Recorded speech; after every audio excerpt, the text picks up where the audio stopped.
Okay, we just got served another version of Madam Coin Coin. I think earlier this year or late last year, we got to see one where Martha Einome was the lead actress in that movie. It was called Madame Coin Coin, yeah.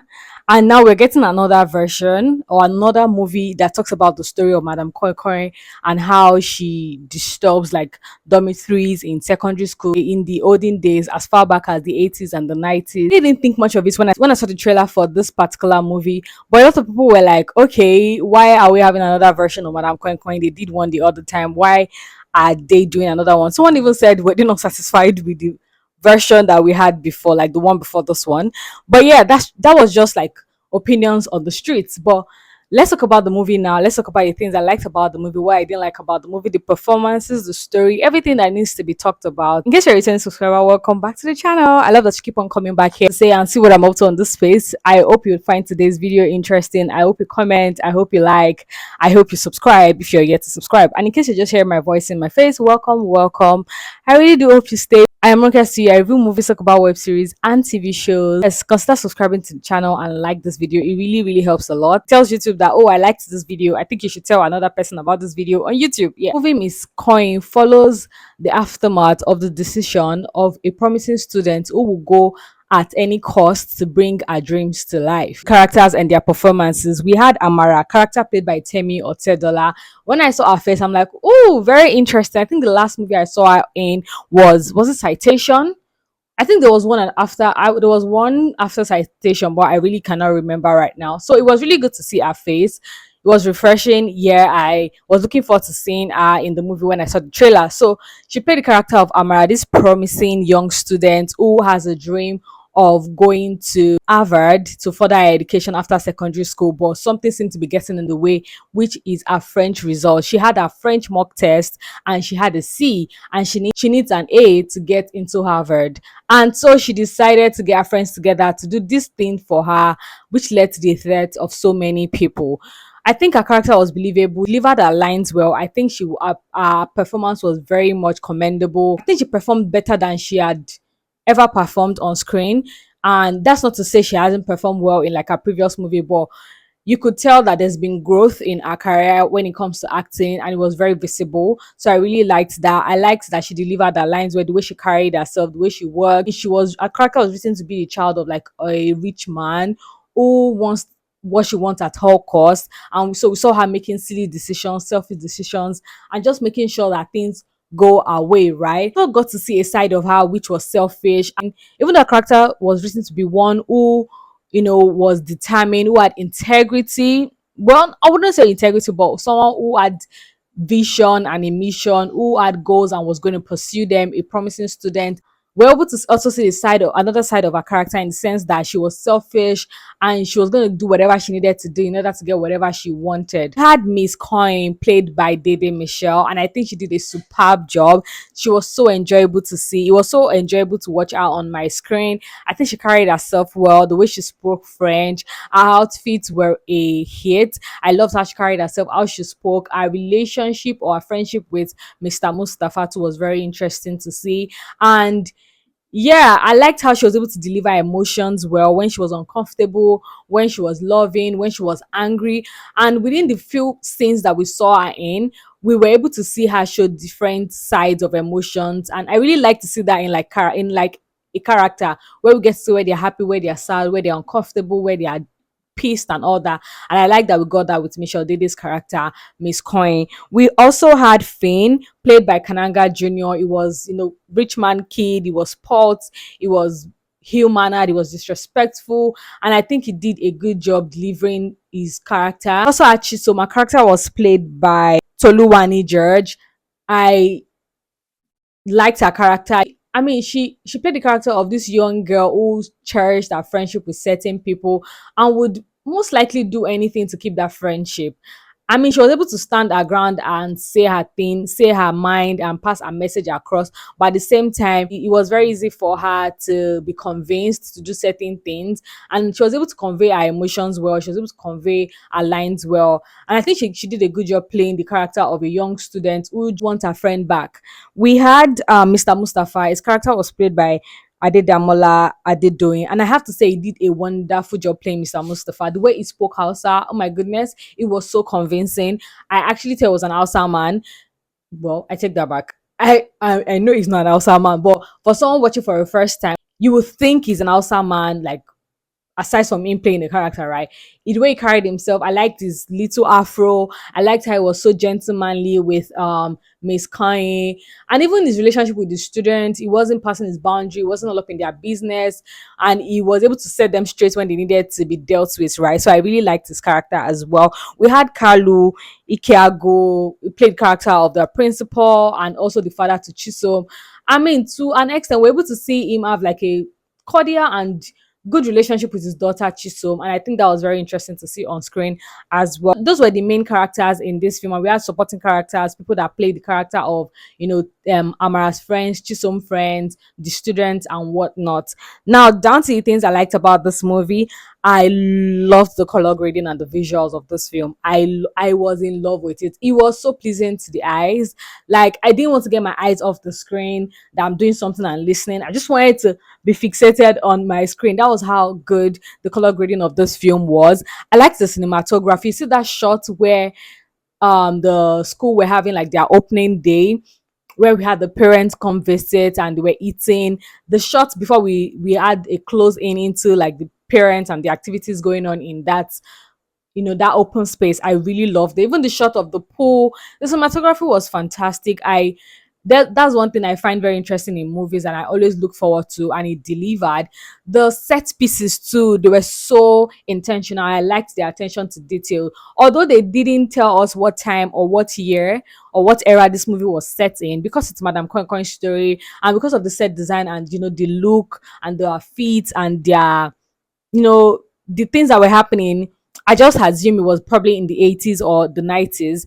There was something like they had like at the beginning of the film with the camera, the standing camera. That's the first time I'll be saying that, by the way. So those little set pieces also, I really appreciated them. Even the vehicle that Mr. Mustafa was driving, he screamed old, he screamed the 80s, he screamed the 90s. So I liked that. Also, I liked the horror, like the blood splash, the blood bath. I am so surprised I'm even saying this because when I actually saw the trailer for this film and I realized there was an horror film, I was like, oh, I really don't like horror movies, but I'm starting to lean into different genres movies these days, and I'm glad I actually watched this, regardless of the fact that it's a genre that I'm not very comfortable watching.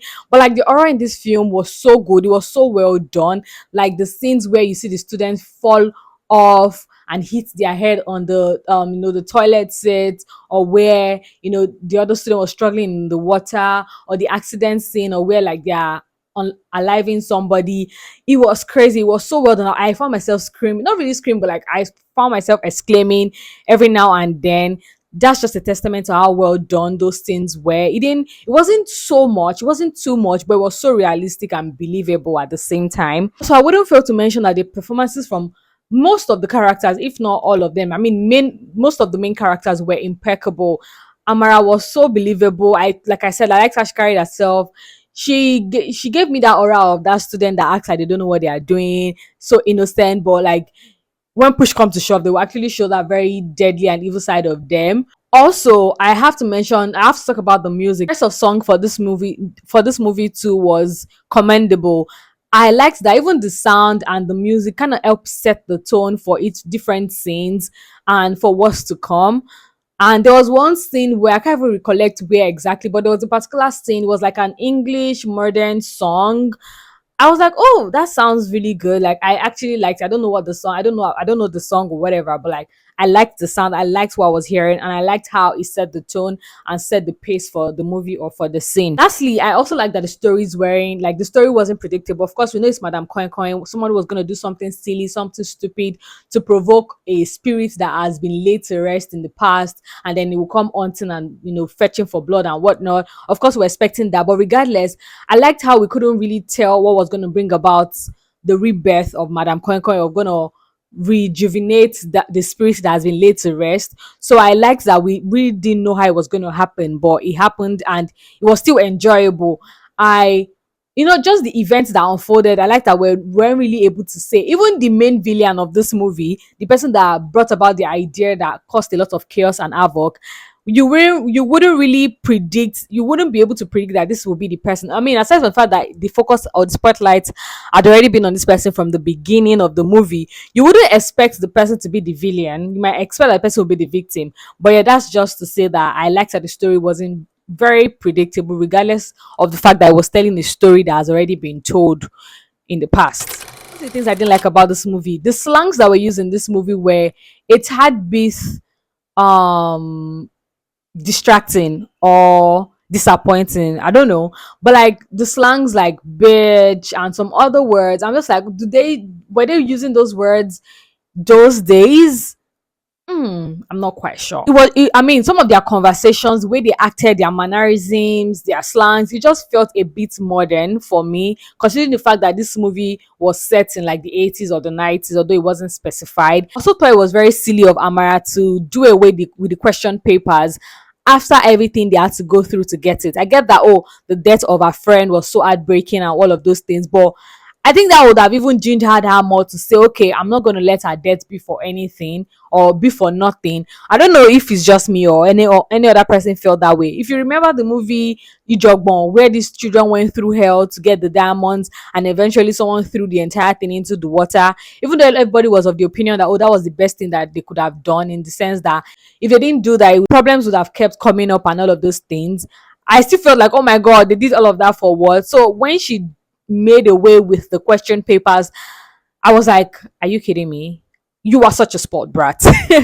But yeah. Also, I didn't like the fact that they didn't tell us the exact time that this movie was set in. Like I already said, we weren't sure if it was the 90s or the 80s.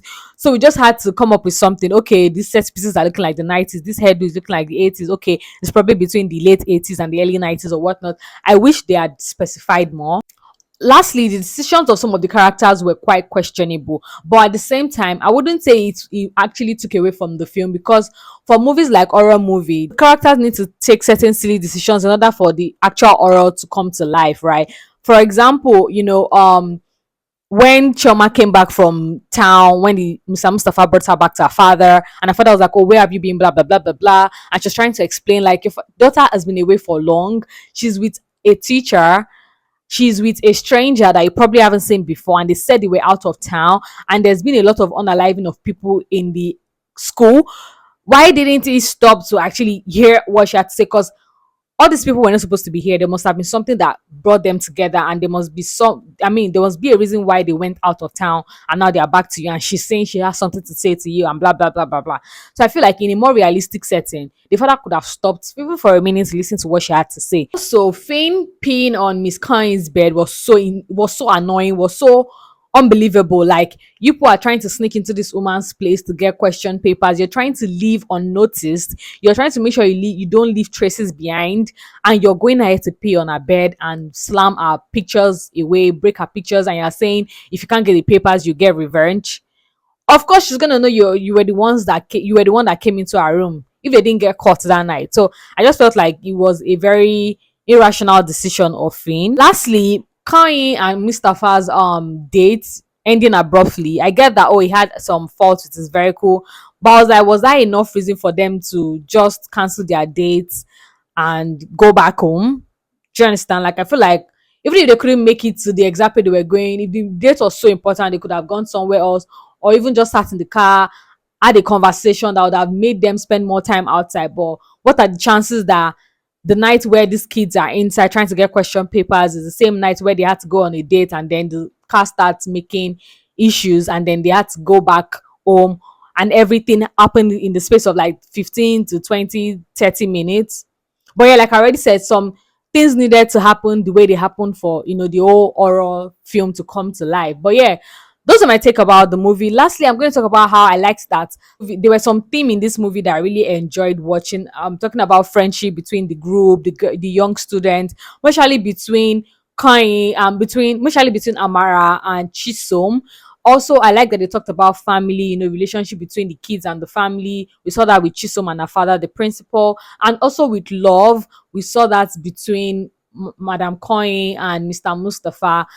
Above all, I think this movie was a really good watch. It was an easy watch for me. I wouldn't even lie. This movie was about 1 hour, 50 minutes thereabout. It didn't feel like it didn't feel too lengthy. I didn't think it even dragged. It was at a pace that I really enjoyed. Though I have things I didn't like about the movie, I wouldn't say that it took away from the movie entirely. If I'm to rate this movie, I'll rate the movie a 3.5 over 5. It was such a good watch, and I will highly, highly recommend that you go see it in case you're yet to see it. Or if you've seen it, let me know what your thoughts are in the comments section. Do you think there was a need for another movie talking about Madam Coin Coin when we've had similar movies in the past? On what do you think about Temi Otedola's performance? What do you think about the students? What do you think about the story and the delivery? Please like this video and subscribe if you're yet to subscribe. And I'll love to see you in my next video. Until then, make sure to remain happy because you owe it to yourself. Bye, guys.